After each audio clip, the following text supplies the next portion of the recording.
Assalamualaikum warahmatullahi wabarakatuh. Kembali lagi dengan saya Febriansyah Saputra dari Prodi Manajemen Bisnis kode kelas 641B07 di mata pelajaran Bank dan Lembaga Keuangan pertemuan kelima. Judul pertemuan kali ini ialah kredit dan suku bunga bank. Pertama-tama saya akan menjelaskan istilah dari kredit tersebut.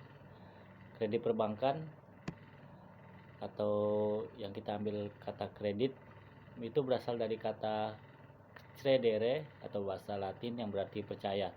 Maksudnya pemberi kredit percaya kepada si penerima kredit. Kredit adalah pemberian prestasi, misal uang atau barang, dengan balas prestasi kontra prestasi yang akan terjadi pada waktu mendatang. Menurut Undang-Undang Nomor 10 Tahun 1998, pengertian kredit adalah penyediaan uang atau tagihan yang dapat dipersamakan dengan itu berdasarkan persetujuan atau kesepakatan pinjaman meminjam antara bank dengan pihak lain yang mewajibkan pihak peminjam untuk melunasi utangnya setelah jangka waktu tertentu dengan pemberian bunga. Selanjutnya kita akan menjelaskan unsur-unsur dari kredit. Unsur-unsur kredit yang terdapat dalam kredit ialah yang pertama ada kepercayaan. Ini yang paling penting, yaitu keyakinan dari pemberi kredit bahwa kredit yang diberikan baik berupa uang, barang atau jasa benar-benar diterima kembali di masa yang akan datang sesuai dengan jangka waktu kredit. Yang kedua ada kesepakatan. Kesepakatan ini dituangkan dalam suatu perjanjian di mana masing-masing pihak menandatangani hak dan kewajibannya masing-masing. Yang ketiga ada jangka waktu. Mencakup masa pengembalian kredit yang disepakati. Jangka pendek di bawah 1 tahun, jangka menengah di bawah 1 sampai antara 1 sampai 3 tahun atau jangka panjang di atas 3 tahun. Selanjutnya ada resiko. Semakin panjang suatu jangka waktu kredit, semakin besar pula resikonya. Begitu juga sebaliknya. Yang terakhir ada balas jasa. Keuntungan atau pendapatan atas pemberian suatu kredit. Dalam agensi bank konvensional, balas jasa kita kenal dengan nama bunga. Selanjutnya ada pertimbangan kredit. Yang pertama, kita mempertimbangkan dari segi karakter, yaitu tabiat serta kemauan si pemohon untuk memenuhi kewajiban yang telah dijanjikan. Yang kedua ada kemampuan atau capacity, yaitu kesanggupan si pemohon untuk mengembalikan pinjaman untuk memenuhi kewajiban lainnya. Yang ketiga ada modal atau kapital. Selanjutnya ada bidang usaha, ada line of business. Nomor 5 ada rekening. Nomor 6 ada pergaulan sosial. Nomor 7 permintaan produksi, dan yang terakhir adalah persaingan. Kita lanjut ke pembahasan tentang jenis-jenis kredit. Yang pertama ada kredit rekening koran bebas, yaitu kredit yang diberikan dari bank di mana peminjam dapat setiap saat menariknya sesuai dengan kehendak peminjam, asal tidak melampaui fasilitas kredit. Yang kedua ada kredit rekening koran terbatas, yaitu pinjaman yang diberikan dikenai batasan tertentu dalam melakukan penarikan uang melalui rekening. Yang ketiga ada revolving credit. Revolving artinya berputar. Jika kredit pada suatu saat berkurang, maka secara otomatis jumlah kredit pada saat berikutnya ditambah dengan jumlah kredit yang berkurang, sehingga jumlah kredit seluruhnya menjadi sama besarnya dengan jumlah sesuai dengan perjanjian seharusnya pada saat itu. Yang keempat ada kredit kelayakan, yang dimaksud dengan pemberian kredit atas dasar kelayakan dengan keringanan jaminan dan bagian pembiayaan nasabah. Menurut surat keputusan ini ialah pemberian kredit yang lebih ditekankan pada pertimbangan kelayakan usaha dan tidak dititik beratkan pada tersedianya tambahan jaminan.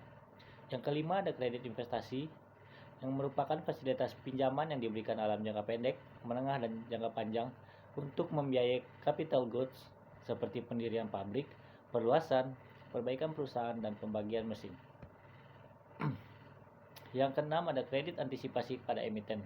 Yang dimaksud dengan kredit antisipasi adalah uang muka yang diberikan oleh bank komersial kepada emiten. Pelunasan uang muka tersebut diperoleh dari hasil penjualan saham atau obligasi.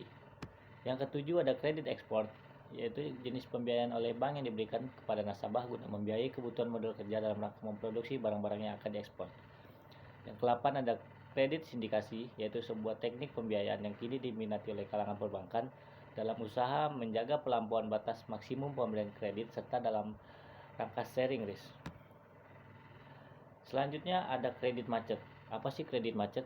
Kredit yang tidak dapat ditagih sehingga menimbulkan kerugian yang harus ditanggung oleh bank. Kredit macet ini juga terjadi karena dua unsur, yaitu dari pihak bank. Biasanya terjadi karena kekurang telitian pihak analisis atau terjadi karena adanya kolusi antara pihak analisis atau debitur.